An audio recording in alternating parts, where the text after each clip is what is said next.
Hello there, good evening. Welcome to Starr today here on Starr FM. I am Tutuwaa Danso. Let's see the stories making the headlines in this broadcast.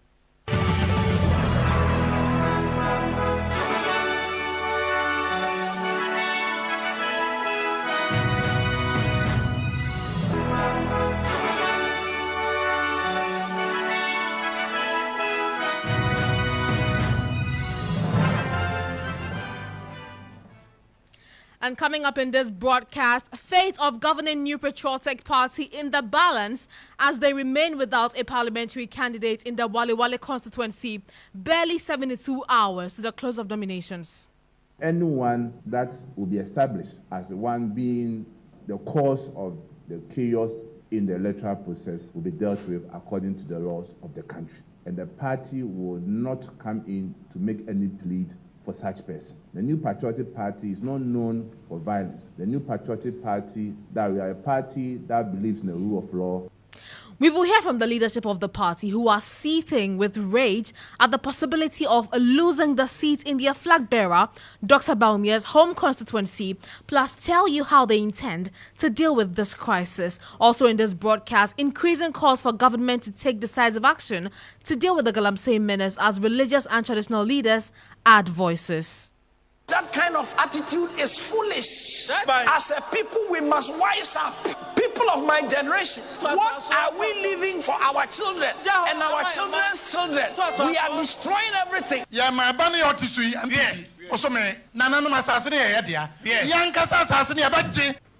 We will tell you why the university teachers across the country want civil disobedience to address this canker. And tonight on Starr Today, we put the spotlight on the devastating effects of the illegal mining menace on the environment and the water bodies in the country, plus tell you why a former flag bearer of the NPP believes President Akufo-Addo is an agent of Galamsey. If an interministerial committee couldn't do anything, why would convening regional ministers who serve at the behest of the president, who himself is an agent of Galamsey, going to make any difference? And later, unacceptable and arrogant are the words that have been used to describe President Akufo-Addo's comments that parents who are dissatisfied with the free senior high school policy should take their awards to private schools. That is completely unacceptable. The president of the country does not own the country. For him to say what he said, it is arrogance, understand. If you become president of a country, doesn't mean you get to do whatever you want for the period you are president. No, that means he doesn't understand it. That is why he has failed abysmally. Tonight, we interrogate the president's comments, plus bring you some reactions. And later on the campaign trail, we sit with the newly elected national chairman of the People's National Convention, Samson Asaki Awingobet. There are details of these and many other stories in this broadcast. Do stay.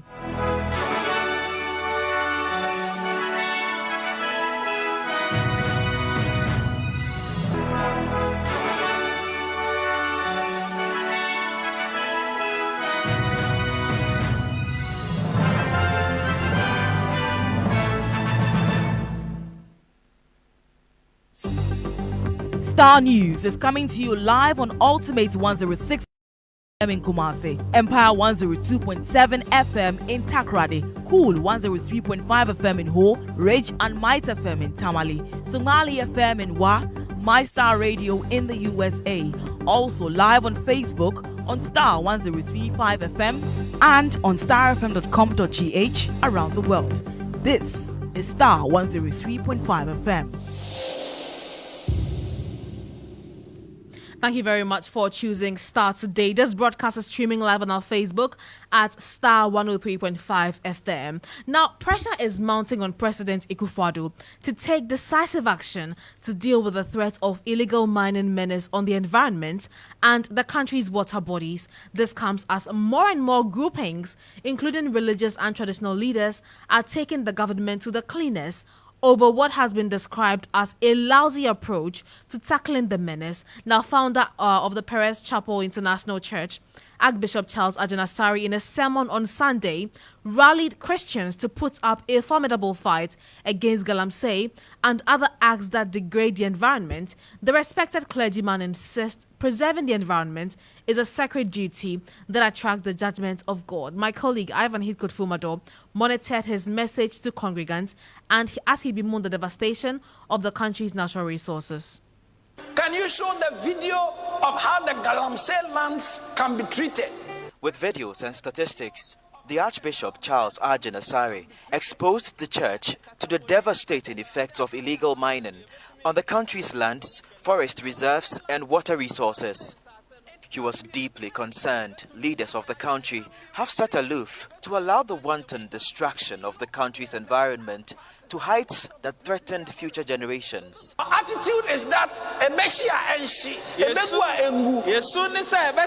as long as it doesn't happen to me and it will happen to my children, it doesn't matter. The Bible says that kind of attitude is foolish. As a people, we must wise up. People of my generation, what are we leaving for our children and our children's children?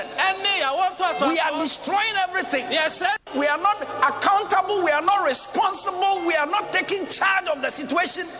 Archbishop Ajanasari called on Christians to join the fight against galamsey, improper waste disposal, and other acts that threaten the sustainability of the environment as a divine call. And as followers of Christ, we bear a solemn responsibility to be good stewards of God's creation. God made us stewards to take care of this earth, which we are compromising by illegal activities. We must raise awareness, and that is what I'm doing, about the dangers of galamsey and the importance of environmental stewardship. God will hold us responsible for our communities. He further made demands for government and traditional authority to show leadership in reclaiming lands and reversing the effects of the damages caused in the interest of posterity. We need many more responsible Ghanaians to reclaim the land, because when the land is reclaimed, after a little time, they start planting parks. They start turning into a forest. May God give our politicians and traditional rulers the political will and the traditional will to insist that our lands are reclaimed. The message of the Archbishop comes as the Media Coalition, the Ghana Medical Association, the Ghana Bar Association, and other environmental watchers heighten their calls for drastic measures against the galamsey menace. For Star News, Ivan Hitkut-Fumado. Ivan Hitkut-Fumado with that report there. But our religious leaders are not alone in this call, as traditional leaders have also waded into the galamsey menace. Now, Domahene Osajafo Osiadeyo Ademanbedu II has issued a 1-month ultimatum to government to crack down on the illegal miners who are polluting water sources, destroying forest reserves and farmlands. Take a listen to him. Galamsey and Yabi Papa. Yeah. Namom Raya Madaroma. Saho Batanasua. Ye nimbi grow. Yeah. But security agencies in Nashonsa. Yeah. Also Namraisha Honsa. Yeah. Galamsey for Bashaho. Yeah. Beyond Chebe. Yura, Sadie and Mayansa Seno say. Yeah. Now, OJ, no one just to ye. One for soldier, Baba and Basbasa. One fan Chebe. Yeah. No master no say. Yeah. Matinao. Yeah. Matinao. Yura, near Nanamba Menkanjira Uni. Yeah. Yamea Wadum. As a matter of fact, where they are starting there. Yeah. Yeah, my bunny outisui. Yeah. Bosome. Yeah. Yeah, my bunny outisui. And yeah. Bosome. Yeah. Pia galamsey. On fire. Sabi Mraso Quanso. And just as so to me to a good year. Yeah. Benfa police for. Yeah. Then grab Benfa soldier for you. Ban stop over Yura after some time. Nana Massasini, yeah. Young Casa Sassini, about J. Go near from Mabu Bio. Abane, young Casa, you bet to a young idea. Yeah.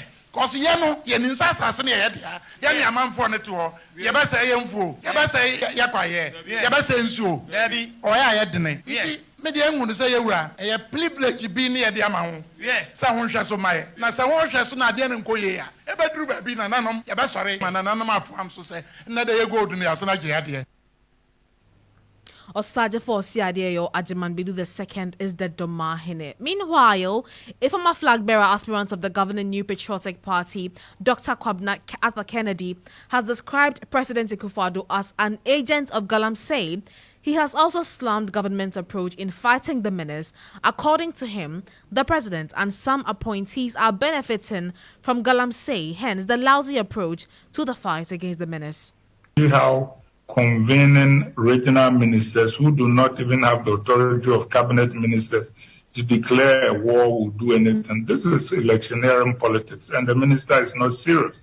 And every serious Ghanaian knows that. For you, that really would not do anything. It's just for the optics. Absolutely, and you know it, and I know it. If an interministerial committee couldn't do anything, why would convening regional ministers who serve at the behest of the president, who himself is an agent of Galamsey, going to make any difference? You call the president an agent of Galamsey? Yes, I did, and I do that very confidently. There is no way the level of destruction of our environment and water bodies would go on without the president's connivance, either by omission or commission. The president is morally culpable for what we are witnessing. So when he put his president on the line to fight Galamsey, the presidency was on the line, at least in the judgment of history, and he has failed. Still on the effects of Galamsey, and the University Teachers Association of Ghana has also issued a stern warning of a nationwide strike after September 30 should the government fail to take decisive action to ban illegal mining for gold and other minerals in forest reserves, farms and rivers. According to UTAG, this drastic measure is necessitated by the devastating impact of illegal mining, which has resulted in widespread environmental degradation, water pollution and loss of biodiversity, ultimately threatening the survival of Ghana's ecosystem. UTAG is demanding effective action to combat this menace. Let's have a conversation on the back of this development. And joining us is Stephen Achiao Osei, UTAG president in the University of Education, Winneba. Doc, thank you very much for your time this evening. So more and more voices are joining the calls for the government to take decisive action to deal with Galamsey. Now, from where you sit, is there any commitment on the part of government? Yes, thank you so much. Good evening to our listeners. Yes, on this issue of Galamsey, yes, we are very much concerned about it. And then for us, we think that it's enough. Looking at the way our waters are being destroyed, we are looking at the future. And it appears that if care is not taken, we will end up being charged for not taking the lead to ensure that these things are stopped. So yes, our position is that there should be a total ban on it until we get to know that we are actually treating our waters right and then livelihoods are going to be sustained. So this is our position. Right. Now, there are some who say that the noise is not enough and that positive defiance or civil disobedience will compel the Akufo-Addo government to act. Is that the case with you? Yes, so, well, we have given an ultimatum. So if that time comes, if we should get to the 30th of September, at the end of September, and then nothing is done about it, we have already issued that we will go on industrial action, we will take an industrial action, and that's what we are going to do. So you are threatening that academic activities in the universities will ground to a halt? Yes, until we are giving, until our plea is specific, what we are saying, the government listen to it, and then what should be done must be done. Until that, we are not going to do any other thing. Beyond releasing the statements, have you reached out to government yourselves as an association? Well, you know, this issue of Galamsey has been in the space for too long a time. And we felt that from where we are now, where we are at the moment, that was the best decision for us to do. So engagement with government could be done later. But it has to go to make government aware that we are interested parties and we wouldn't sit and allow this to continue. Right. We also understand that your decision to protest will be to press from your demands for the Galamsey menace to be halted. But why should students bear the brunt? Well, look, at the end of the day, when we end up being faced with the consequences of issues of water. Those who are going to be affected the most, lecturers will be affected, students will be affected, and all that. So this is the time. That is the only way for us to go. These students are going to be affected. Then we need to find a way of putting all of us into that very situation to get government to know that we are doing it for the future. And our students are the future. We are the future. So that is the only way to go. The engagement of the back and forth talking here and there, until we do this one, we think that that's the only way. I see. Do you have timelines for the protests? Well, as per our statement, if you looked at it very well, we gave government that by the end of September, they should issue a statement to make sure that there's going to be a total ban on all illegal activities, illegal mining activities, and all that. So if that is done by September, that's fine. If not, we are going to initiate our process. Before we end this conversation, I'd like to understand what exactly you expect from the president. We are only expecting the president to pronounce that all activities with respect to illegal mining in the country has been halted. That is all we need. Because the dangers, what we are seeing now, we may not be seeing the consequences now, but we are looking into the future, 6 years, 10 years from now, 20 years from now, what might happen.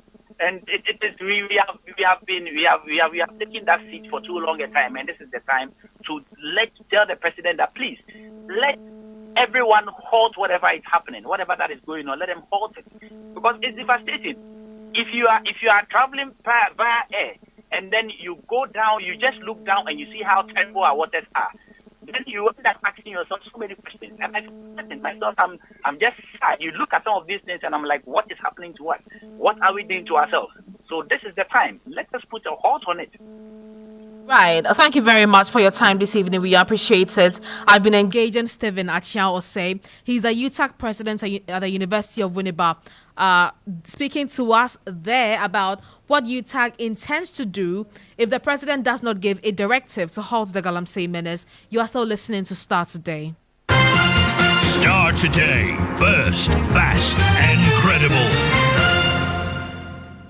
Now, the fate of the governing New Patriotic Party is hanging in the balance as the party remains without a parliamentary candidate for their flag bearer, Dr. Mahamudu Bawumia's home constituency, some 72 hours to the close of the EC's nominations for the upcoming general elections. The rerun of the Wale Wale constituency parliamentary primary was abruptly called off by the EC on Monday after some supporters of one of the candidates disrupted the sorting and voter counting process. In return, the EC declared the election, which is between Haja Lareba, a sister of Dr. Bawumia, and Dr. Kabiru, a staffer at the Vice President's office, null and void, and after some of the ballot papers were deemed destroyed. Now, addressing a press conference a while ago, General Secretary of the party, Justin Frimpong Kodia, said the party will fish out and deal with those found culpable of disrupting the process. He also noted that the National Executive Committee of the party will meet tomorrow to address the concerns ahead of the closing of nominations for the 2024 general election on Friday. The first one is that yesterday, after our leader, the flag bearer of our party, had successfully gone to the Electoral Commission to file his nomination, the party converged at this headquarters for him to address the nation, which went on very successfully. On the same day, we are holding primaries at Wale Wale constituency based on the directive by the High Court Tamale to do a rerun. Many of your stations and media outlets were carrying proceedings at Wale Wale, and we are all aware about the unfortunate incident that happened in the course of collating the results after votes had been cast. I want to assure you, the media and good people of Ghana, that the New Patriotic Party will take a firm decision tomorrow at our next meeting. I also want to use this opportunity to commend the Ghana Police Service for their swift intervention in ensuring law and order at Wale Wale. So please, let us exercise patience and wait for the National Executive Committee meeting, which will come on tomorrow at 10 a.m. to receive report from the police, the Electoral Commission, and our Elections Committee and key stakeholders who were present during the primaries. Well, let's have a conversation on the back of this development now. And joining us over the phone is the Deputy General Secretary of the party, that is Haruna Mohammed. Mr. Mohammed, thank you very much for your time. I mean, this must be worrying as the close of nominations inches closer, and you are without a candidate in the home region or constituency of Dr. Bawumia, isn't it? Hello, Mr. Mohammed.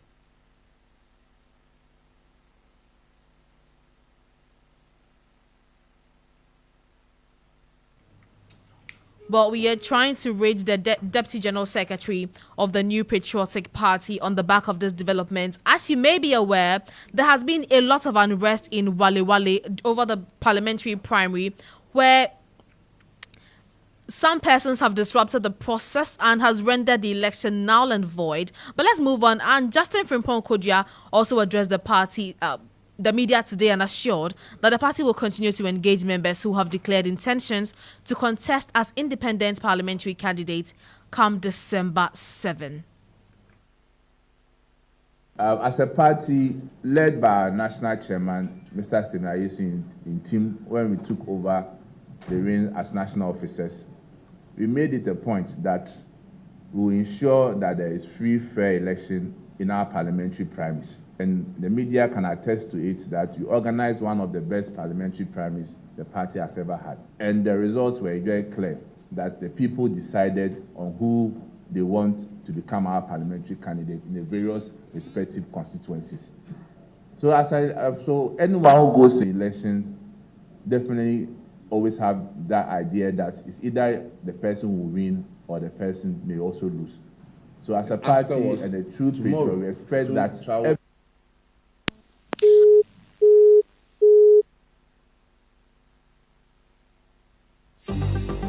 Starr News is coming to you live on Ultimate 106.9 FM in Kumasi, Empire 102.7 FM in Takrady, Cool 103.5 FM in Ho, Rage and Might FM in Tamale, Somali FM in Wa, My Star Radio in the USA. Also live on Facebook on Starr 103.5 FM and on starfm.com.gh around the world. This is Starr 103.5 FM.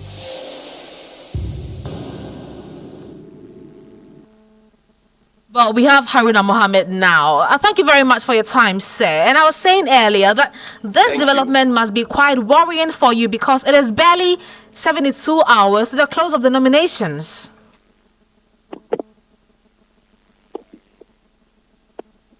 Can you hear me, sir? I can hear the question.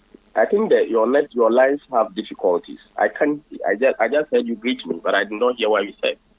We apologize for that technical glitch there. But what I was saying is that it is almost time for the close of the nominations for the presidential and parliamentary aspirants. And you still don't have a rep in Wale Wale constituency. How worrying is this? I can hear. Some of the voice is going. I can hear. I'm going to try for the last time. So what I want to find out briefly is how disturbing is the fact that the governing New Patriotic Party does not have a parliamentary candidate in the Wale Wale constituency. Thank you very much. I believe you know that the Electoral Commission's timeline for filing of nominations is from the 9th to the 13th of September. Absolutely. Today is the second day of filing. Not everybody has filed their nominations. The party is meeting at NEC tomorrow to take some decisions on several other constituencies that we need to take some certain decisions. And after which the party will communicate. Definitely, as the General Secretary has said, tomorrow after NEC, the media will get to understand the position of the party. I want to assure you that the party will file a candidate by the 13th, that the nominations will close. You were a member of the elections committee in that constituency, and I believe you witnessed all the disruptions that went on there. From where you sit, what exactly is the problem? Thank you very much. I was the elections committee chairman, but per next decision, I was changed as the chairman of the elections committee. I stayed through to hand over on Thursday around 4:50 something to the new chairman who was appointed by NEC, who couldn't make it on Wednesday. The next day after NEC had taken a decision. So I handed over as chairman and asked for a leave to get back to Tamale as my chairmanship had ended. However, I was asked by the chairman and the general secretary to stay to make sure that the technical arrangement has been done, i.e. in the register discrepancies that had been taken through the court process and other matters that needed the secretariat present in. So I stayed in the committee to make sure that the register was resolved. We met with EC, we met with the police, and we put all the arrangements as to how the elections was to be held. In fact, we had agreed that the elections would be held at the AstroTurf Park, and all arrangement was made. The regional police commander was there. So when I left Wale Wale on Friday, that's after Friday prayers, I have not been communicated to whether there was change in venue, and I have not participated in any other meeting for the committee. And in fact, I made it clear that based on these particular changes and other arrangements and commitment that I had to do, I would not be available on election day. So I communicated that to the chairman of the election committee and also to the general secretary that I would not be available on the election day. So I was not on the floor of elections on the election day. So I might not be able to tell you what happened from the beginning to the end in terms of the election day. But to the processes, I was part of the process, but I did not participate in changing the venue and any other thing that has happened. Okay, granted. As the Deputy General Secretary, I can speak to the aftermath of the matters, but not substantially touching on the meat of the matter as it happened after the election. Okay, since you want us to stick to the aftermath of the elections, now it is barely 72 hours to the close of the filing of nominations, as I said earlier. How easy or difficult will it be for the party to get a parliamentary candidate in that constituency? I don't think that is going to be a difficult matter. If you read Article 12 of the party's constitution, it talks about selection of parliamentary candidates. So selection of parliamentary candidates is clear. It means that the party can select, the party can go for election. Because we are a liberal democratic party, a conservative party, we believe in competition. So we have always used competition, i.e. in elections, to choose our candidate. In some situations, we go ahead and do a selection. So the National Executive Committee, per the party's guidelines and the laws, shows that the NEC is the only body that takes the final decisions on parliamentary representation. So NEC will meet tomorrow and NEC will bring finality to that matter. But is it likely that there's going to be another primary conducted in that constituency? Unfortunately, I cannot take a decision on behalf of the larger population of NEC. So that is why it is a NEC, that is the National Executive Committee meeting. I cannot preempt what is going to happen at NEC. And respectfully so, I would wait for a decision to be made by NEC. Right, I understand you, but are we likely to see both Hajia and the doctor representing again? I cannot tell until NEC takes a decision. Will they be in the NEC meeting? Surely this will be discussed at NEC. I can assure you. Will the two candidates be present at the NEC meeting? They are not NEC members, so I cannot tell because they have not been invited unless NEC authorizes so. Okay. So the way forward is for the media to hold on to the NEC meeting or the findings from the NEC meeting. Is that what you're saying? Yes, the General Secretary usually communicates after the NEC meetings when decisions are taken. So this will not be difficult for us. After the NEC meeting, when a decision is reached, the General Secretary will communicate that. Okay, thank you very much for speaking to us. I've been engaging the Deputy General Secretary of the ruling New Patriotic Party, Haruna Mohammed, who has been talking about happenings in Wale Wale, and he says that the party is yet to take a decision to finalize developments there. You are still listening to Starr Today. Starr Today. First, fast, and credible. Let's do education now. And President Akufo-Addo's comments that parents who are dissatisfied with the free senior high school policy should take their awards to private schools has been described as unacceptable and arrogant. According to a political scientist, Dr. Richard Amakoba, the president must take into consideration calls for a review of the policy. He argues that parents are indirectly paying about 70% of the awards education, contrary to the policy's intent. He spoke earlier on Morning Star.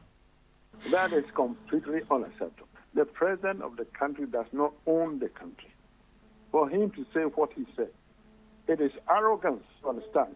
If you become president of a country, doesn't mean you get to do whatever you want for the period you are president. And no, that means he doesn't understand it. That is why he has failed abysmally, because he doesn't understand what he can do and what he cannot do. You become president. You safeguard the finances of the country. It is his own finance minister who first told him what you just said.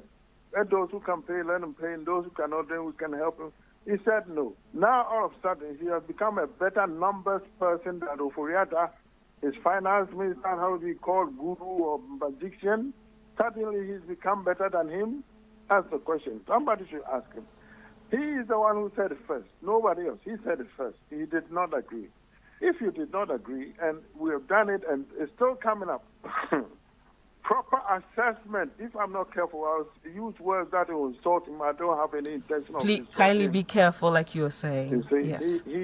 He's an elderly person now, you understand. But it doesn't mean we should sit here and suffer because he wants something. No, that's not hard work. One person cannot hold a nation to ransom. You can't. If your own people are telling you, let's look at it again, let's look at it again, let's look at it. This is not the same thing he came to tell us. These numerous ministers were necessary because they were doing the job. What happened to him? Why did he reduce it in the end? Is it not the same advice? Please look at it again. That's all it is. The parents are paying about 77% of what is going on in secondary school, responsible, feeding their children, buying things, buying books. We don't have books. You understand? 77%, and we still call it free SHS. What kind of free thing is you, the government, paying only 3%? Is that free? 23%. Is that free? Makes no sense. The thing is not yours. Belongs to all of us. Was a good idea, but not implemented properly. So let's look at the game. Besides, we started this about more than 7 years ago. The economy of that time was a lot better than today. Today it's in shambles. And if we continue, we'll come to a point where we have to hold all together because we have no choice. There is no money. So let's look at it now. Dr. Richard Amwako is a political analyst. Let's have a conversation on the back of this development. And we've been joined by a ranking member on the Education Committee of Parliament and a member of Parliament for Akachin North, Peter Nochukotoy. Honorable, thank you very much for your time. So the president says or is suggesting that parents who are dissatisfied with the free SHS policy should take their awards to private schools. Is that not a legitimate concern that he's making? Tutuwaa, good evening, and thank you very much. Good evening to your listeners. For me, that message was not appropriate. He should have rather asked, what are people saying are the challenges of the free senior high school policy or implementation? Then he would have asked for suggestions as to how to solve the problems. But for me, he was being snobbish of the references or the observations of the Ghana Bar Association, because you are implementing a program, and those who are benefiting from it are saying that this and that are not going on well. So this and that should be done. The answer shouldn't have been, if you don't want the free tickets, you can send your ward to a private school. I think it is not the best, not a good answer that he made before the Ghana Bar Association conference in Kumasi. Okay. I would have preferred that he had said that, well, we are doing our best. We will make sure that the program gets better than they had started. So for me, it wasn't in a good faith at all. I mean, there are those who also say that the president's analysis of the entire policy is somewhat flawed. Do you agree? You see, if you watch them, especially the president over the years, he does not accept criticisms about the free senior high school. They think that everything is good about it. So they are allergic to comments of this nature, that if you say it, then that means you are against the policy or the program. So he said it out of anger, that this is what we have been able to do. Why are people not appreciating it? So his answer for me was a reaction in a bad faith to what the GBA members said. So he should have acknowledged, yes, we have challenges, but we think under the circumstances, we have done our best. Then we will understand him. But to answer the question that way, for me, it wasn't unfair. Right. Thank you very much for your time. I've been engaging Peter Nochukotoi, a ranking member on Parliament Education Committee and also a member of Parliament for the Akache North constituency. Away from that, with just 88 days to election 2024, poll group Global Info Analytics has sparked another controversy with its latest round of poll results. The poll conducted over the phone in all 16 regions asserts that 73% of voters believe Ghana is headed in the wrong direction, while 20% say it is headed in the right direction.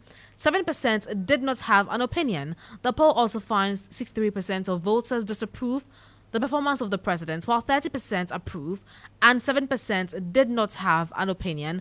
On the election front, the latest poll reveals that the NDC's John Dramani Mahama leads his main competitor, Dr. Mahamudu Bawumia, with a 53% to 31%. The poll also discloses that amongst independent candidates, leader of the New Force, surprisingly, leads the pack, potentially garnering 2.3% of the votes, ahead of the former trade minister and leader of the Movement for Change, Alan Kojo Tremantin, who it says will garner just about 1%. But what more is hiding in the poll results? My colleague Edem Kojo, who is on the research desk, has joined me in the studio with the very latest on that development. Edem, thank you very much for your time. So, what are we yet to establish in this poll results? So, basically, once again, Global Info Analytics has brought this out.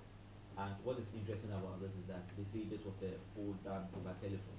So, it has brought out a bit of skepticism among people. This poll, they said they engaged over 1,180 people, and then 1,180 and have 1,112 successful respondents. So let me just jump to the details, and that is where it gets a bit interesting in there. So let me jump in there and let's get into the figures in there and see what exactly is in there. So when you jump in, basically what is coming.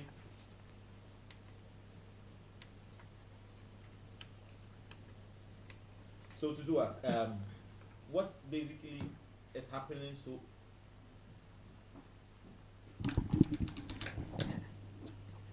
right, Adam, sorry, we apologize for that technical glitch there. Your microphone was a bit faulty, but you can continue now. Okay, so basically this poll basically has become so much controversial because according to the poll group, they said this poll was done over telephone.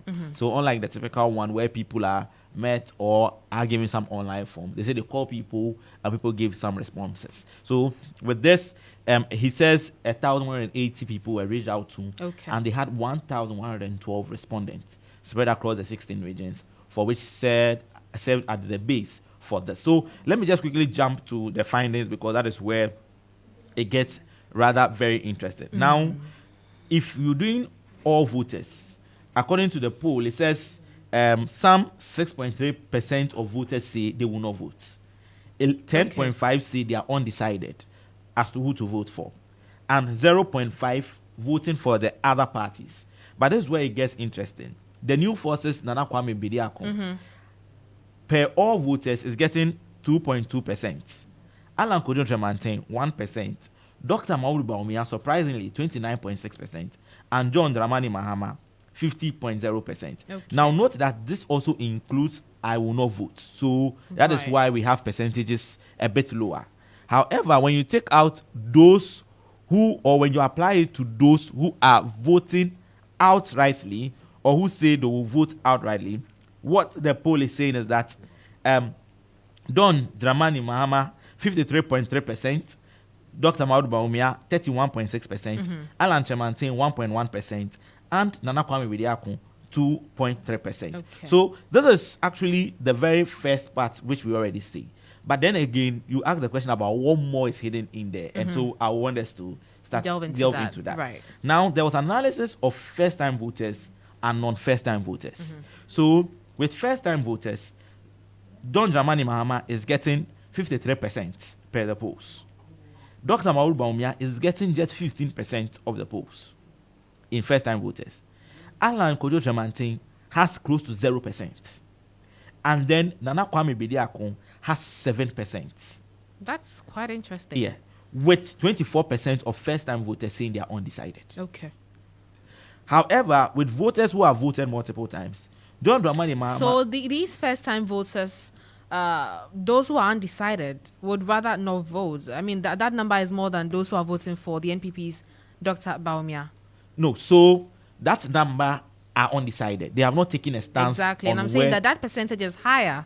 Basically, than those per this poll is basically higher. The number of people of first-time voters per this poll who say they are undecided are actually more than those who are voting for the NPP. Verbally declared that or said they've decided to vote for the NPP's candidate. Okay, that's now on the non-first-time voters, 53% John Dramani Mahama, 33% Dr. Maud Baumia, 1% Alan Tremantin, 2% Nana Kwame Bediako, and 11% undecided. So over there, we see that Nana Kwame Bediako has just 2% of non-first-time voters. So what is it that is telling you that Nana Kwame Bediako is likely getting a lot of his votes from first-time voters. Right. While Alan Tremantin is not getting votes from first-time voters, but is going to get it from non-first-time voters. However, when it comes to undecided terrain, a lot more of the first-time voters are undecided than not first-time voters. Then the question people ask is, okay, so what about Dr. Baumia's 33%? There's a school of thought, and that's I've heard from some analysts, who say that it is possible that, or what this data could mean is that a lot of the undecided voters are probably people that originally are aligned to, say, the governing party. Okay. And so... But have decided not to vote this time round. They are not. They say they are undecided. Okay. But when they get to the finish line, they are probably going to decide and vote for the governing party. And that is why at the end of the day, people say when you do the final calculations, Dr. Baumia per some projections could be above 45%. Even though the numbers here are indicating around 33, but Mahama maintains that 50%. And then maybe moves, yes, because for the poll, for those who say they have decided, he's currently hovering around 53%. So that's a very interesting one. Now there's another one in there, and I'll end with this, that has to do with age range.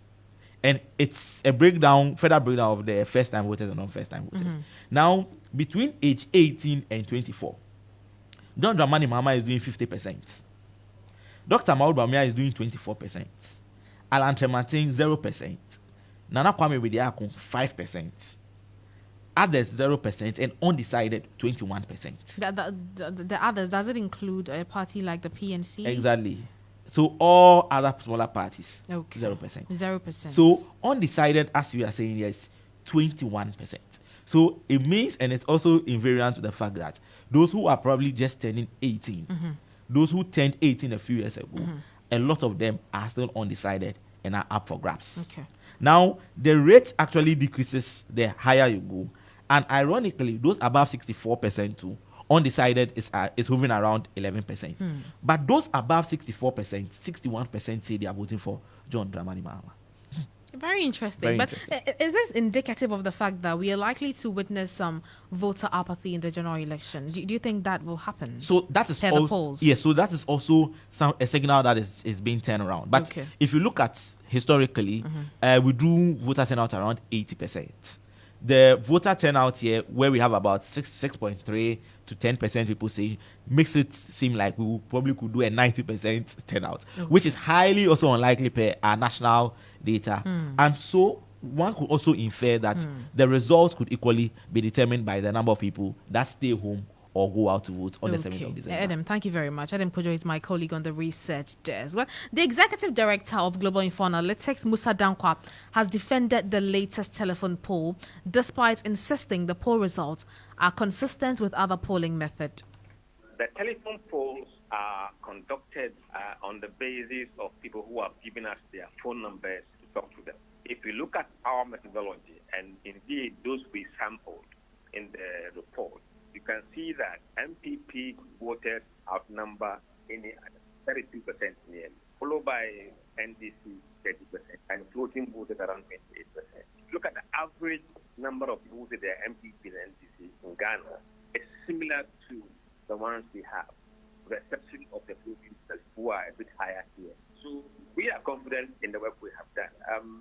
We have put out our methodology, which is very clear, and we intend to repeat this telephone poll again in the November before the election. So we are quite confident and can stand by this poll. Right. I mean, as the political campaign heats up, what would you expect that the political parties do with this latest poll? No, they have to continue doing what they are doing, looking at the issues that matter to voters and where those concerns are coming from, and on the concerns of first-time voters. If you look at the poll, it is consistent. People who said Ghana is headed in the wrong direction, it's in the same direction, the same level as national field survey. If you look at the approval of the president, it's still the same as the field survey. If you look at people who said things have gotten hard for them, their living conditions, it's 55%. And if you ask them, what are the top 3 issues that you would consider before you vote? It is still the economy jobs. So this poll is very normal and similar to what we have been doing. If the outcome was quite different from what we have been doing in the field, I think you will have a concern. But broadly speaking, this poll confirms what we have been doing in the field. Musa Dankwa is the executive director at the Global Info Analytics. You're still listening to Starr Today. Let's do business now. And the president of the Ghana Hotels Association, Dr. Edward Akanyameke, has urged housekeepers in the hospitality industry to exhibit professionalism in the discharge of their duties to make the industry more attractive. He stated that the actions and inactions of housekeepers have a direct impact on the fortunes of hotels. He therefore advised them to improve their knowledge to progress in the sector. He spoke to Star News on the sidelines of an event to launch this year's Housekeeping Week.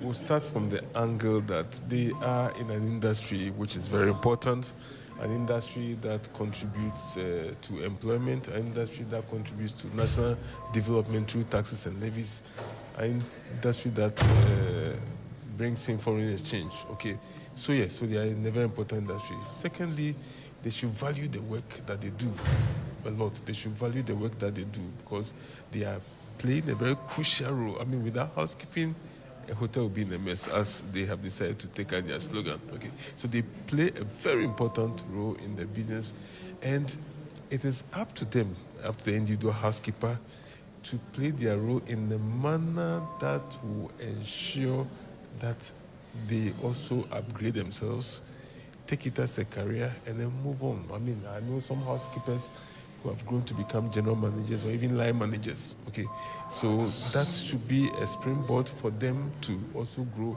within the hotel industry. Also, the executive housekeeper at the Labadi Beach Hotel, Annabelle Asamoah Mensah, says persons who want to excel in the housekeeping industry should exhibit more dedication to their work. I would say it's quite difficult. At the same time, it's simple because you tend to meet erratic customers that if you don't take care to handle them, you just throw words on them.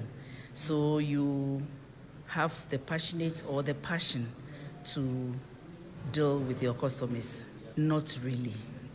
Not really, because if your background, you have the professional background, you go all out. Not that we are not paid well. We don't just pick people, but we train them to have the quality skills that we expect them to execute in their job.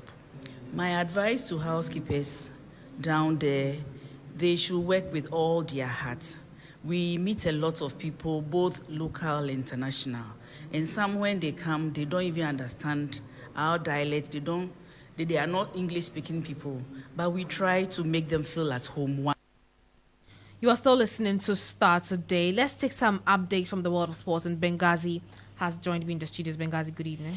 Good evening to you, Tutuwaa. And in sport, the National Union of the Ghana Broadcasting Corporation, GBC, is calling for full transparency from management of GBC regarding the payment received for the 13th African Games coverage. Despite disruptions during the media briefing on Tuesday by opposing staff members, GBC National Chairman Sam Nat Kevo remained resolute, defying threats from the dissenting group. And he pushed forward with demands for the compensation for staff who participated in the coverage of the games. There is no pronouncement on the All African Games. Our workers were treated. Our colleagues boycotted the venue, came to the union office, and we engaged management only for Director General to inform us that there was no contract between management and Ministry of Youth and Sports. Moreover, on the 15th, some of them had access to that contract. They were told no money was paid. I am presenting the disagreements we agree with management on behalf of the workers. Why? Because if you give 100 cedis for food, out of 77 production crew, technician and production team, our meeting with them, they came to complain that they didn't receive money as was reported on air. Only 8. We wrote to management on 26th of August asking them to provide us the list and amount of payment made to workers were ignored. We are demanding a compensation, having realized that money in excess of $3 million were paid.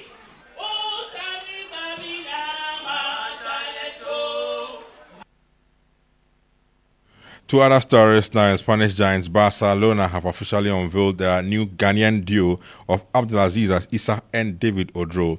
Aziz Issa joined Barca on a season-long loan from Dreams FC with an option for the club to make the move permanent at the end of the season, whilst David Odro signed a 3-year contract from Accra Lions.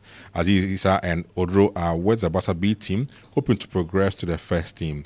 Aziz Issa was a revelation in the CAF Confederation Cup for Dreams FC last season as Dreams progressed to the last embers or the knockout stage of the CAF Confederation Cup. And that should be it for our sports. Thank you, Benghazi, for those sports updates there. Up next on the broadcast is the campaign trail.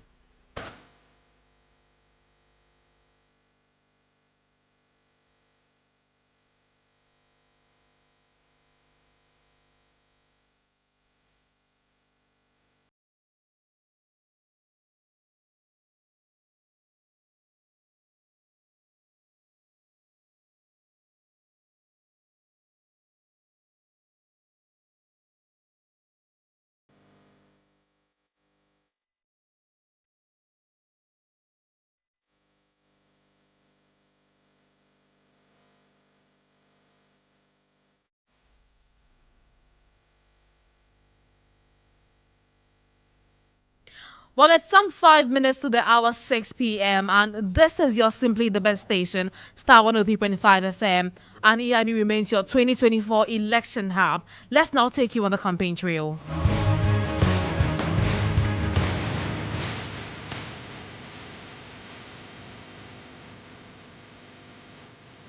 Tonight on the campaign trail, my guest is a businessman come politician. From sleeping in wooden structures to enjoying the plush landscapes of the capital city, his story is a classic rags to riches tale. And over the weekend, over 800 delegates of the People's National Convention entrusted him with the mantle of the national chairmanship of the party for the next 4 years. Among many others, he's tasked with the responsibility of rebuilding the party and making it attractive ahead of the upcoming December polls. Now, will he be up to the task? And does he wield the magic wand to help the PNC win the general election?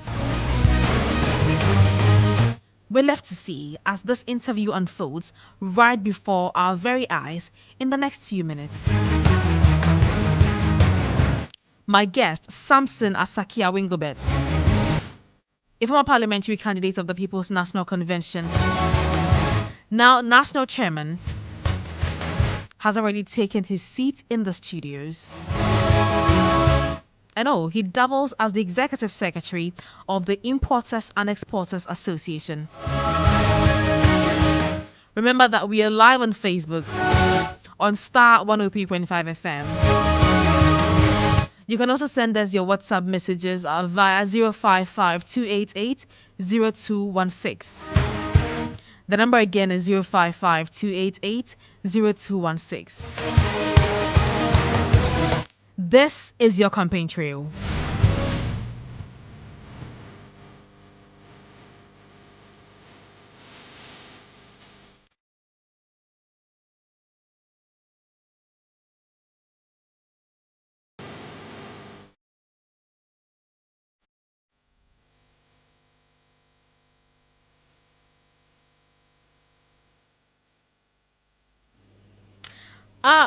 You're welcome to the studios, Mr. Samson Awingobet. We are happy to have you on the campaign trail. First of all, how did the elections go? Thank you very much. You are really Tutuwaa. You'll be able to dig and get a lot of information about me. I can tell you, I am physically, morally, and spiritually prepared, psychologically prepared. And I can tell you that the PNC have elected, and they will never regret it for electing, reposing that confidence into this young man. I hold masters in maritime at the Regional Maritime University. Okay. I did port and shipping administration, and I hold a degree in marketing at the Methodist University of Ghana. I am well prepared, well prepared. I'm happy that at least you'll be able to get my humble beginning, and I've thanked the Almighty God for lifting me from where I was to where I've gotten to. And I'm continuing to pray in God that He should guide me, protect me, and give me long life, and give me the wisdom so that I'll be able to move the big ship with my people. My people here is the good people of the PNC who gave me that confidence, who gave me that overwhelming endorsement last Saturday on the 7th of September. And I can tell you we are not going to let them down. So I just want to know how the elections went. How did it go? Tutuwaa, the election went very successful. Okay. It was free and fair, tranquility, and there was transparency.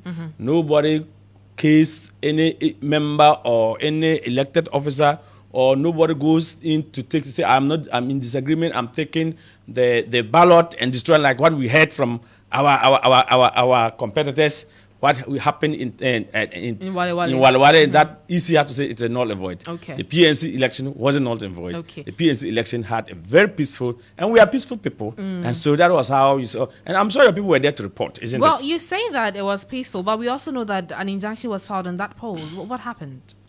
Well, I won't say an injunction or application to injunction. Okay.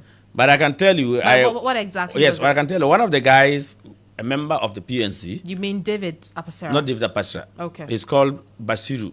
Okay. Okay. He's I think he's our Northeast General Regional Secretary, who was contesting to be one of the vice chairs to me, and I think at the time of closing of nomination forms, he could not pay his nomination fee. Okay. I mean the filing fee.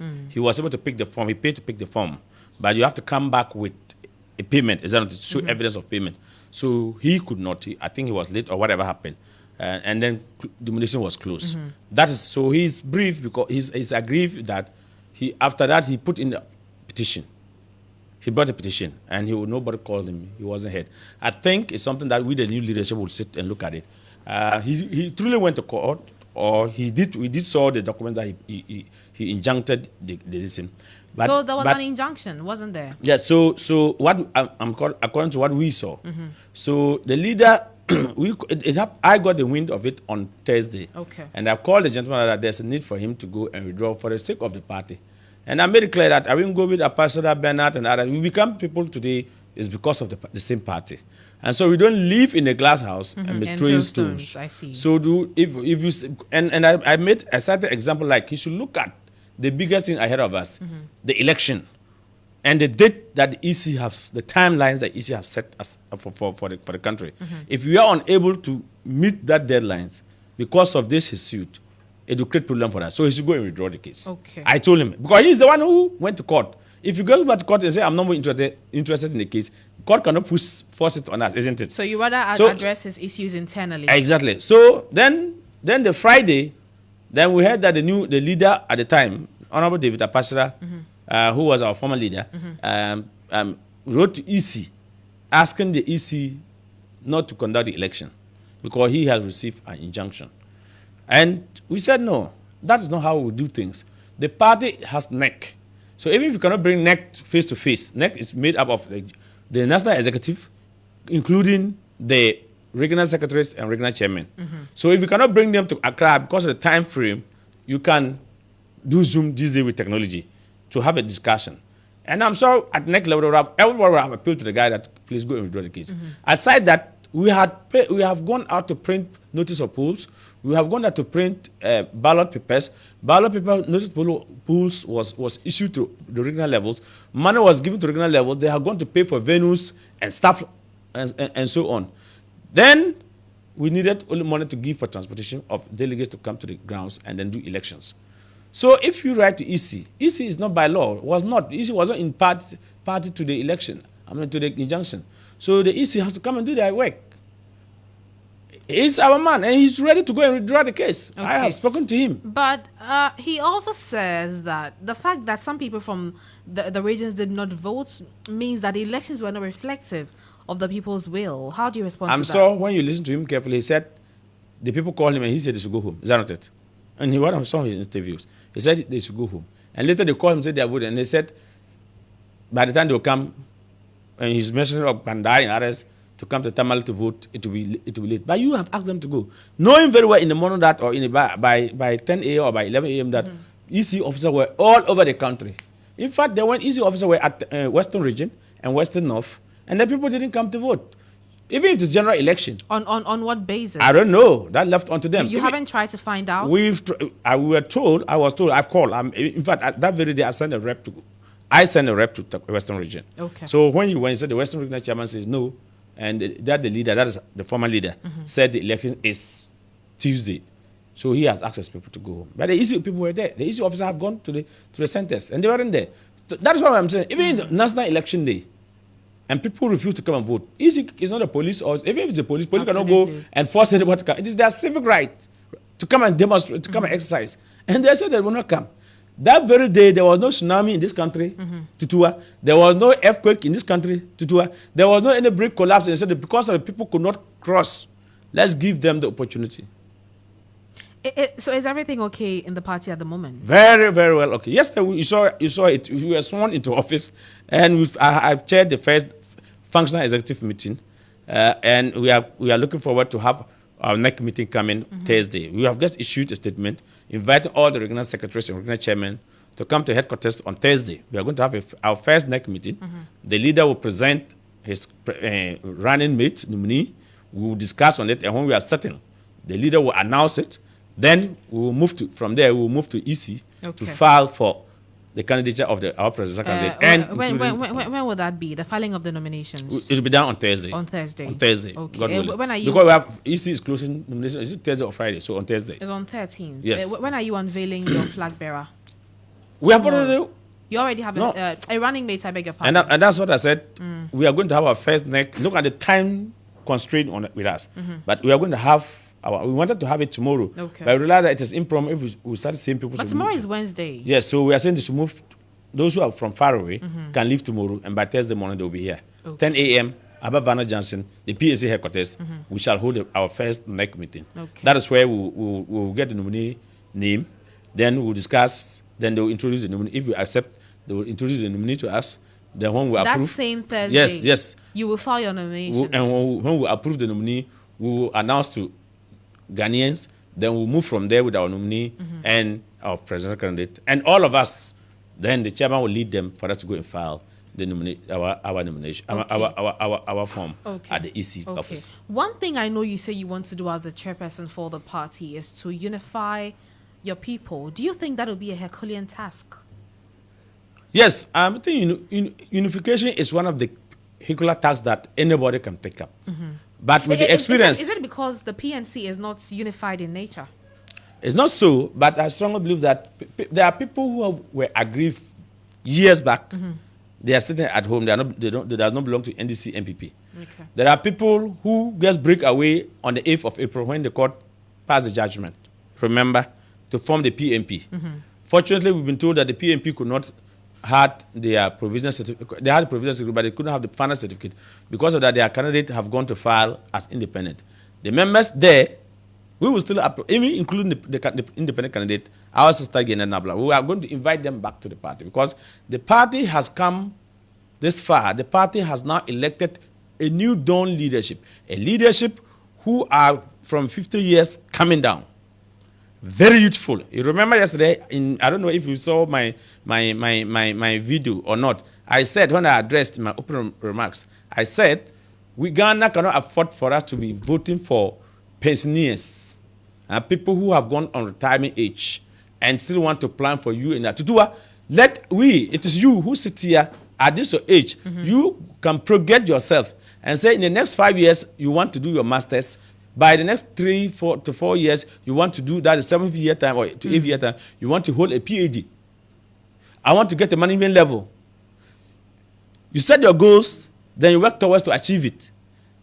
When they say there's no job, they are talking about Tutuwaa age and Dasaka age, the youth. We are the youth. So why would we want to give people who have done work in their youthful age, have gone, attained retirement, and they are now coming to plan for you and I? Okay. I strongly believe that my party have elected the very youngest person who is very dynamic guy, very articulated. How old is he? Bernard will be around 50 years. He's 50. It will be 40-something to 50 years. You are not sure? I am not sure of the age, but he has not crossed 50 years. Okay. You mentioned Janet Nabla. Yes. Why did you write to the EC asking the EC not to give registration to the PNP? No, as a chairman speaking today, I didn't write any letter. I think maybe I'm previous to the party. Is the previous leadership. But you are aware of that development. I had to. The reason was that I think PNP was Liman Party, and I think for some other reason it was banned. That is why we moved from PNP to PNC. I'm not sure whether if the laws permit that, PNP can still be re-registered and re-exist. I don't know. I'm not a lawyer. Tutuwaa, I'm not a lawyer. I'm not going to claim.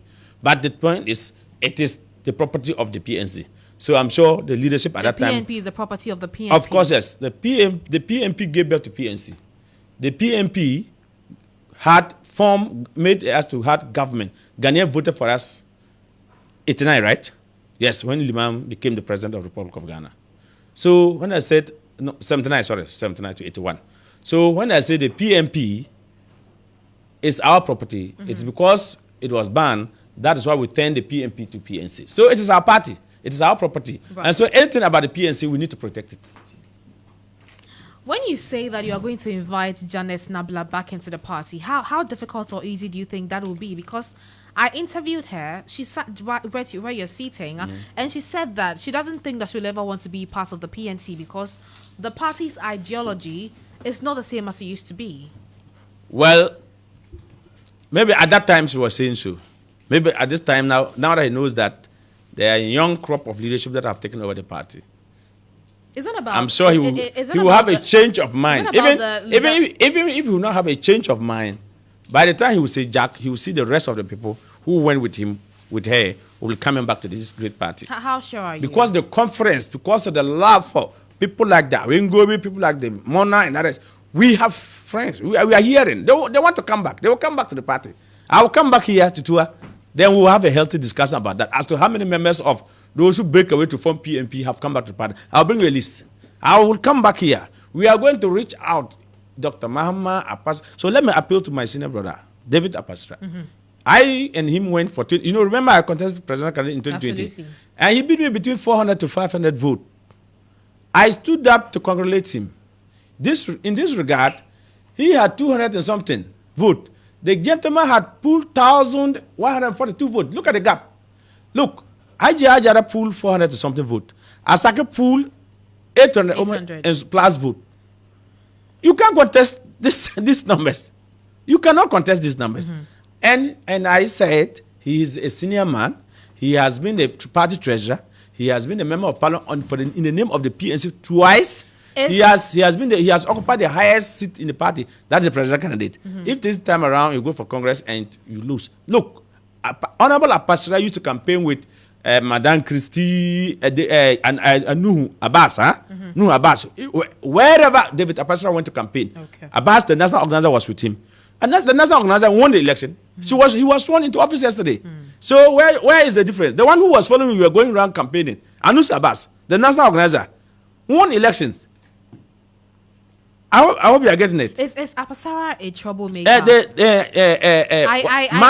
Martin, who used to follow him. Martin is unopposed, first vice chair. Akazabra used to follow Apasara. Akazabra is our treasurer. So which election is he talking about? Is Apasara a troublemaker? I wouldn't call him a troublemaker, but I think that I'm looking at me when I lost election to him. I also spend resources and energy.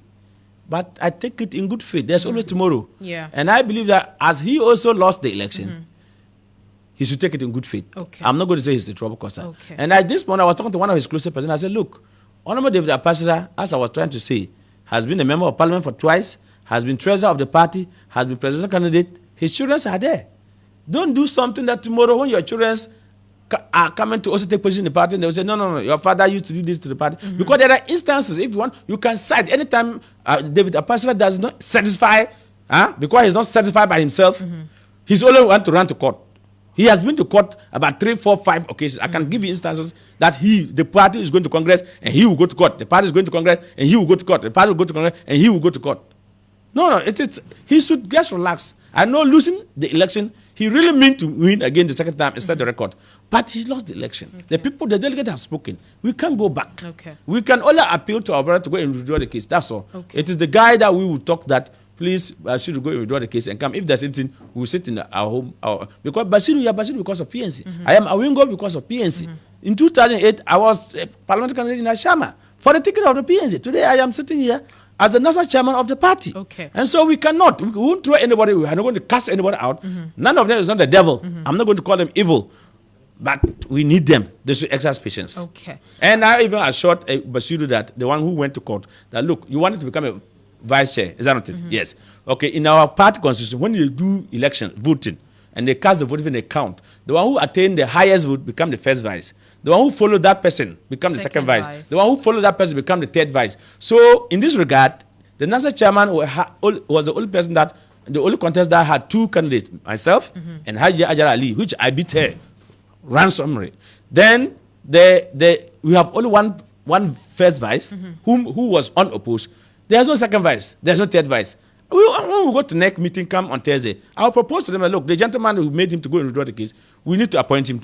That is where he want to be. He want to be a vice. That's okay. Hold on. We'll get to that again. But when I was introducing you, I talked about the fact that you work with the Importers and Exporters Association of Ghana. Yes. We had Baumia proposing that he wants to implement a number of things, especially when it comes to how GRA harasses people under the pretense of tax collection. You were against that. Why? Tutuwaa, why your guy want to spoil the conversation? Because I thought I'm here for us to discuss the PNC. When I come back, we discuss about the Imported and Exported Association. But I can tell you, I said that the proposal, the vice president's proposition, is lofty ideas. They are good. Tutuwaa, if you are going to set a business tomorrow, you will be happy.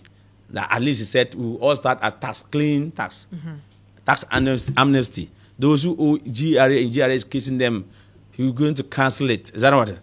But the point is, have we heard good, sweet words like that from him before? And what happened? Then he will say that because I was the maid. And now you want to be the driver. That's why I say, Mumfa stay na mame. Mumfa stay na mame. It's not about Yamfa stay na mame. You want to know that when you had the steer, when you were the maid, what did you do? Sometimes when the driver got tired, they may take over the car. Are you saying that the president has never traveled and you were the active president, that you can take decisions? Did you take decisions when the president was away from Ghana? But you see, that's what our constitution says. Is that not it? But I can tell you, I am not a prophet of doomsayer. He said he wants to make a port like Benin, Togo, and Ivory Coast. And I told him that, yes, if you talk of Togo, when you bring your cargo, it will stay in the house like Starr FM here. When I get to Tutuwaa to buy my bottle of water, I am the importer. Tutuwaa come and pay to me. Then I give you a kit. Then you take it to custom. And the Togo custom will not assess you. And you pay the duty to them and take your car or take your rice, take your sugar to the economic, they call it economic zone. That is to the market to sell. In this part of our world, if it's 3 million Ghana cedis, you must cover the 3 million Ghana cedis to pay the duty to the state before you take it. In fact, even people who had custom border warehouse, similar to like the Togo thing, government still goes there and say we want the money because the government needs to spend. Government is spending so much. I hope we are getting it. So where we have gotten, I have my doubt on what he's promising us now. You don't believe And I said again that, okay, so what about, you want to give a flat rate, it's good. But how are you going to make the flat rate? If Tutuwaa is bringing sugar, 20-footer container of sugar, and I'm bringing tea rolls, 20-footer, and somebody is bringing a Bruno Fos, 20-footer, are we going to pay the same flat rate? Because the value is not the same. The value for sugar will not be the same as the value for tea roll. And it's not the same as the value for Abronuau. So there will be disparity. So we need to discuss the issue properly. Okay. I want him to give us, to engage me, my office, so that at least we can discuss, we can also stay. And quite apart from that, I said that he cannot just wake up. If assuming without admit that Bawumia will win the election come 7th September, December, and sworn into office, he can't just wake up overnight and say, I am cancelling Ghana tax rate now, and we are going for flat rate. His Minister of Finance, the Minister of Trade, will have to go to ECOWAS Commission to convince ECOWAS Commission why the president for the day now think that we will no longer implement ECOWAS Commission economic external tariff, but want his own rate for his own country. Are we now going to be a country without ECOWAS Commission? These are the questions I'm asking. Okay. Now, by the time they will say they will return from ECOWAS Commission, they are going to lobby them. Mind you, are going to lobby them. By the time they are going to come, so I'm asking timelines. Is it going to be his first year budget? Is it going to be his first year, mid-year budget? Is it going to be his second year budget, second year mid-budget, third year budget, or third year mid-budget? So he last year. He it's hasn't given you that clarity. No, so it's not going to be an overnight something. Okay. Like Jomama would say, the NDC president candidate would say that my first 110 days or how many, he will cancel e-levy, he will do away this, I will do away this. We want timeline like that. So that at least when the time comes, we will be able to ask those questions. So these are legitimate. And not that I'm doubting him. I'm not doubting him, but these are, and I strongly believe that the vice president. It's possible. Yeah, I think strongly believe that the vice president at the time he was thinking this, he didn't consult GRA. If he had consulted GRA, they would have told him there are certain things you can't do it away. You cannot. If you become a president tomorrow, he cannot. Read from my lips. There are certain things, that treaties that we have signed, that if you become the president, the thing that he can have his leeway, the thing that the vice president can have his leeway, is the 2% special import levy. The 2%. That one he can go to his finance minister on his first budget, can go to parliament and say, we are no more interested. The PNC has always having its traditional home. That's the northern part of Ghana. At the point, we had about 4 MPs. At the point, we had about 2. Then at the point, we had about 1. Okay. Now, as we speak, we don't have. We intend to you myself. don't have a parliamentary candidate. No, we don't have a member of parliament now. Member of I'm parliament talking now. about member of parliament. At the point, But the PNC, I'm asking you how many seats you are eyeing. yeah, we intend to file like 50 parliamentary candidates, but we are looking Where, at in the northern region? Yeah, we are looking at a cut across, but we are looking at the Zebula constituency. Okay. So those who are listening to me in Zebula, I have spoken to them. I said we need a candidate there. Now that I'm a national chairman, because we won that seat before. Honorable Ndebukuri, you remember? Honorable Ndebukuri, John Ndebukuri, in his late memory, in his blessed memory. I am from Zebula, so we need a candidate in Zebula. I'm going to push we'll get a candidate in Zebula. We won Sisala East before, Sisala West before. We can push. We've won the Walwala seat. In fact, now that the Walwala is fire, we are happy. We want the PNC candidate. So the Walwala executive, please, we need a candidate in Walwala because that seat has been for PNC before. So, and then we won Bulsa North before. Bulsa North or Bulsa South. Honorable Alasan Zong, he was former Minister of Public Sector Reform. You remember his name? Honorable Lasan Zong. And at Tame's time and at Jomama time, he was the minister. So these are constituencies that, and then Tansi, if you push, because Tansi right now, the NDC and the MPP has new parliamentary candidates. So if you're able to push Tansi, and even the Bolga is where Apasara is coming from. So maybe Honorable Apasara can go back and contest that election for us. Okay.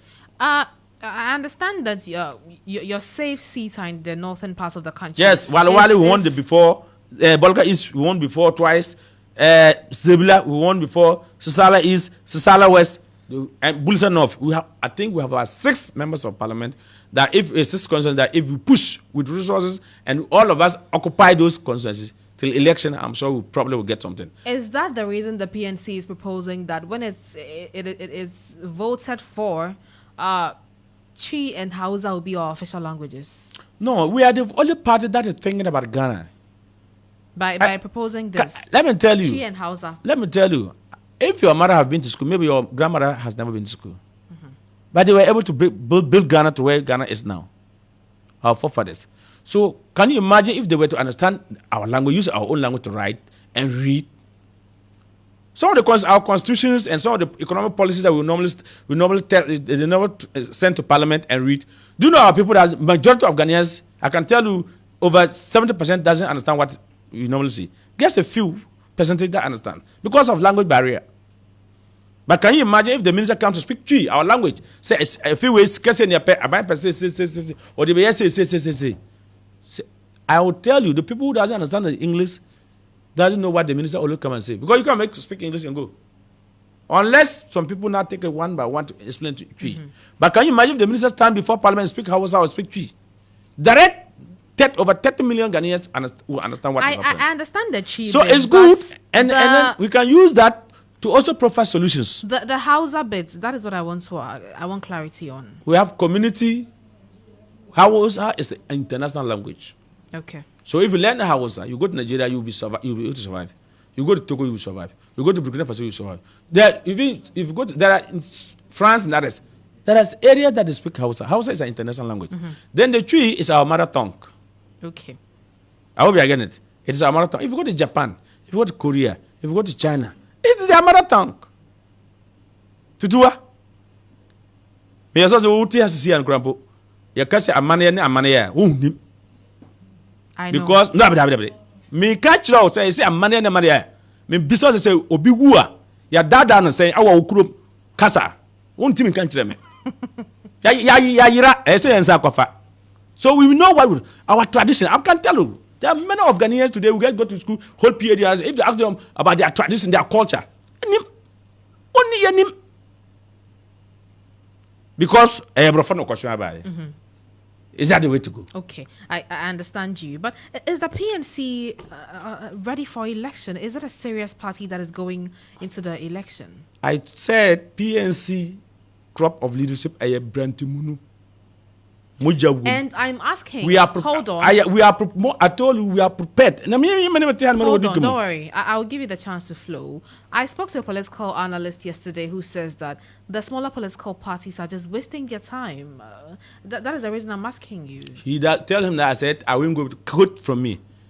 That political analyst, Tutuwaa, that I said, he doesn't understand what is in our constitution. Okay. And that the constitutions recognize the minority political parties in Ghana. It does, but if it's just about 88 to 11, and you're not going to tell us your running mate, how will Ghanaians take you seriously? Yes, because there were challenges in our party. Okay. And now this new leadership that I have taken. In 2028, before 2027 end, we will have conducted national delegate conference and have a president who will use him have 1 year full to campaign. 2027. I'm saying we're going forward because we are having a leadership that do not understand how to set the party. That didn't understand that if we go to Congress late, we won't make any impact. But I'm saying we are serious guys. Okay, the new crop. Yes, I even told my president candidate that if PNC don't win this election, let us push the election to second round. And let MPP run to our head office. Let NDC run to our head office. We have to make. So you talk about significance, isn't it? That's what the research or the political analysis said. Yes. We are very morally, psychologically prepared to push this election to second round. If by 7th December, by 8th, 9th that they don't declare for PNC, you will hear that Ghana is going for second round. Trust me, on the wall. What is the percentage? Those who think that they are going to have a one touch, they should forget it. There won't be any one touch comes out. Okay. Look, we have Alan there, we have Chida there, we have Benamona there. These guys will do magic. Okay. They will be second round in this country. What match it and see? And by what percentage is the PNC targeting? In terms for the general election. In terms of voting pattern. Yes. We will have to discuss in our rank. I just told you that I took over office yesterday. We are going to have our next meeting. But in our next meeting, that's where we will now discuss and say, this is the number of votes, this is the number of percentage we want to have. But with me and my leader discussion, we are saying that we have about 351,000 police stations, right? If I'm correct, 351,000 police stations. So we are looking at if a minimum, we are getting 20 votes from each police station. 20 times 351. How much is that? We win the election. What we have done that. My leader have just discussed this. But NEC will also come. They have to also say, look, you cannot say 20 in the police station. We maybe we need 100 in each police station. It's a tax that they will tax us to perform. Have you heard this popular tree adage that says, "Kasaya Frama"? Is that not what is happening? Kasaya Frama. Say Obianim say Kasaya Frama. But we are not just doing talk. We are going to do the work. Okay. You're going to walk the talk. Yeah, we are going. I see. We are going to walk the talk. You say that the PNC, the new crop of leadership, has a lot of youthful executives. Absolutely. What is the PNC's plan for the youth? Very extremely, we believe in the youth. I said yesterday, if they say that unemployment, who are those shouting all the time unemployment? It's we the youth.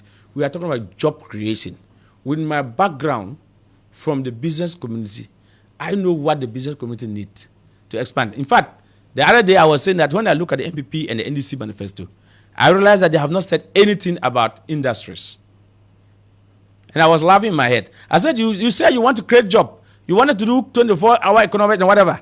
The NPP too is pushing for their agenda. But you have forgotten that manufacturers in this country are talking about cost of utility tariff. I did not see any, and we will push that to our manifesto, that we will give a special utility tariff to manufacturing industries. That's what industry. Then we will push NIB Bank, we restructure NIB Bank, because NIB Bank was established purely for industries. That's national investment. Yes, yet today, they are doing what? They are doing universal banking. That is not their core mandate. We will restructure the Agriculture Development Bank. Bank was developed for farmers. Can you imagine a farmer from my hometown? If you go to the banking hall, banking hall with the working gear, you will see the workers they will I don't understand. If a farmer from his farm comes with his working gear and sweat all over and walk to the bank, and you have privilege, you are a bank officer to serve the person or borrower. Ghana for some baka, and I want him to. So, but meanwhile, at the end of the day, who's dress, how you dress fair and holistic, looking very beautiful. No, who's starting apart? Who's from this place? That one continue any. I tell you that farmer, you must respect that farmer. That's what I'm trying to say. Okay. So that Agriculture Development Bank cannot be doing universal banking. Okay. So when I say they want to set up another bank for women, who want to do this for this, but when I say this, Jamal said, I laugh and ask that those banks that were established to do, as you speak, my people who are importing rice, tomato paste, and other things are contributing to Exim Bank. The Exim Bank is to make sure that they give loans or facilities to people who are doing production for export. Ask Lawrence at Exim Bank. How many Ghanaians has been given disbursed since for the past 8 years has occupied that position? And what are they producing for export? If we were exporting so much, we wouldn't have having our currency would not be where it is, because we are only concentrated on traditional commodity, but the non-traditional commodity, the basket weavers, the tie and dye batik, the people who do sito, the people who do yam, plantain. These are things that we need to export more. Okay, but I want to understand you. So your plan for the youth So is job I'm creation. telling you, job creation. I'm telling you things that we will do to open the economy so that the youth that we represent that are looking for a job will get job. And you, let me tell you what the good thing we will do. I'm going to issue that it will be. I'm going to convince you right now to join the PNC. That your workers in this house, Bolare, I'm sure he's listening. If you're going on leave, annual leave, there are workers here when they say go on leave. If your HR call you and say go on leave, you will not want to go on leave because he prefer to even your cameraman. They will say, in this organization, because they are not giving annual leave allowance. If there's annual leave allowance, and worker know that I have worked so hard, I have 1 month to go and rest. You take your annual leave, you can even go to Chicago, lie in the sea, enjoy yourself, come back with fresh idea, fresh energy. In this country, Ghanaian youth are dying because workers are dying because there's not like that. Say, HR say, colleague or patch up. HR will say, we are not going to pay you. If you won't go out, you have to go. Oh, madam, what have job in what country is that? Which country? That you work, you see, always if you go to, if you want, go after here Friday, go to Labadi Beach, go to Town Palace, go to Fiesta, you see the Americans, you see they come here to enjoy life. They are workers, They come with annual leaves, allowance to enjoy. We will reinstitute that thing. And so there are so many things that we are going to be the focused government. We are going to campaign. And that's what Ghanaians are expecting us. If you want, open the phone lines, and you see how many Ghanaians youth who will call to say, what Asake is saying is the day. Even your own colleagues, your own workers, your colleagues here, they will call and say, it's true. I'm not sure they'll say that. Do you go on leave? Okay, you are on camera, I'm on camera. Do you go on leave? Do they give you annual leave allowance? We will talk about that behind the cameras. We are on camera. But so that's what Ghanaians want.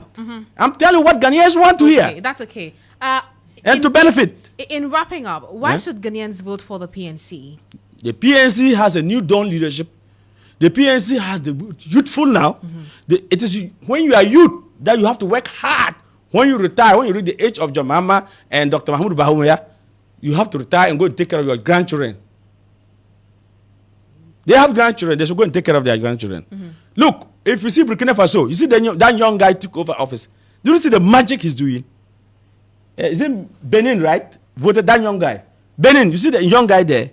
Mali, I can tell you there are Ghana over 30 years now. Okay, since we tend to hold on for me. I want to update my listeners about this breaking news, and this is coming in from the camp of Hadia Lareba Zurera Abdu, the member of parliament for the Wale Wale constituency, and it reads: following the inconclusive rerun of the parliamentary primary in the Wale Wale constituency yesterday, with the Electoral Commission unable to declare a result as a result of an unfortunate incident, I have decided that in the interest of the greater good of the New Patriotic Party and peace and unity in the Wale Wale constituency, I will no longer be a candidate for MP in the 2024 election. I am therefore formally withdrawing from that contest. I would like to thank the party for the honor done me in representing my constituency over the last 4 years, and can assure the party of my continued support in the 2024 election campaign. I've been joined in the studios by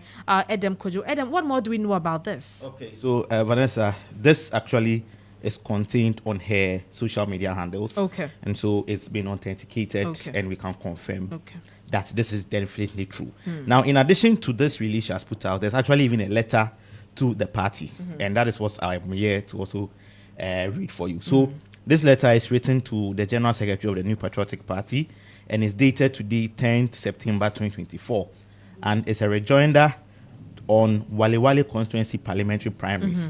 And this is what she says: following the inconclusive rerun of the parliamentary primary in the Wale Wale constituency yesterday, with the Electoral Commission unable to declare a result as a result of an unfortunate incident, I have decided that in the interest of the greater good of the New Patriotic Party and peace and unity in the Wale Wale constituency, I will no longer be a candidate for MP in the 2024 elections. I am therefore formally withdrawing from the contest. I would like to thank the party for the honor done me in representing my constituency over the last 4 years, and can assure the party of my continued support in the 2024 election campaign. Yours sincerely, signed Honorable Lareba Zuera Abudu, MP, Wale Wale constituency. So this is the news that has come in. Not only is it on her social media, but a letter formally informing to the party. Informing the party has been written. And I think tomorrow what it means is that the job for the neck tomorrow easy. is actually set in stone. Thank you. Right. Thank you very much, Edem. And I'm sad. You are sad about I'm that sad that development. the vice president who's vying to become the next president of the Republic of Ghana, his own house, there's fire there, and he was unable to quench the fire. To the extent that they have to go to court, to the extent that court has to rule null and void, to the extent that they have to do rerun, and somebody went and took the ballot papers, destroyed it.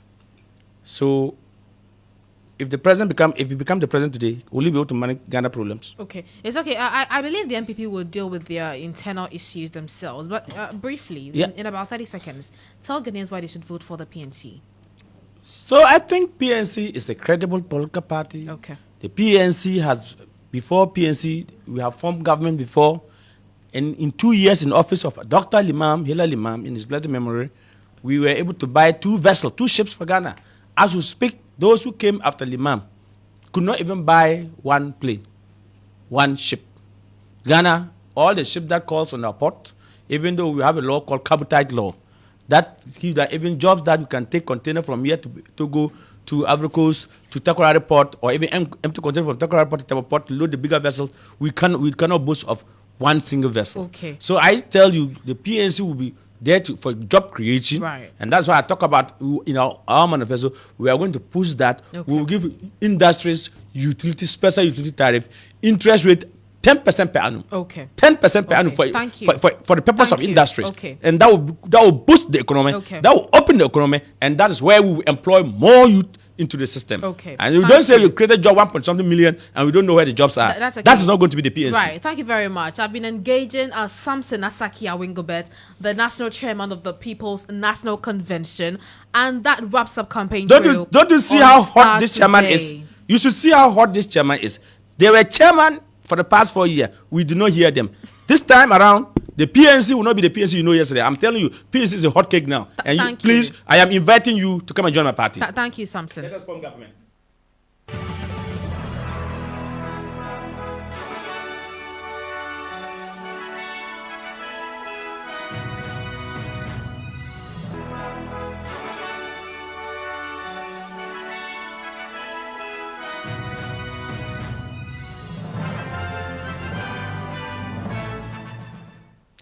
Before we finally end this broadcast, I need to remind you of the fact that Hajjalare Bazurera Abudu has stepped down as the parliamentary candidate for an MP for the Wale Wale constituency for the upcoming 2024 polls. And that has been it for Starr today. For more news updates, log on starfm.com.gh. I am Tutuwaa Danso. And of course, this production was put together by my production team, Eko Anan Prince Essien, and of course, Edem Kojo and Emmanuel Donko made this stream possible on our social media platforms. We're back tomorrow with more new exciting news content. Thank you very much for your time. Have a good evening.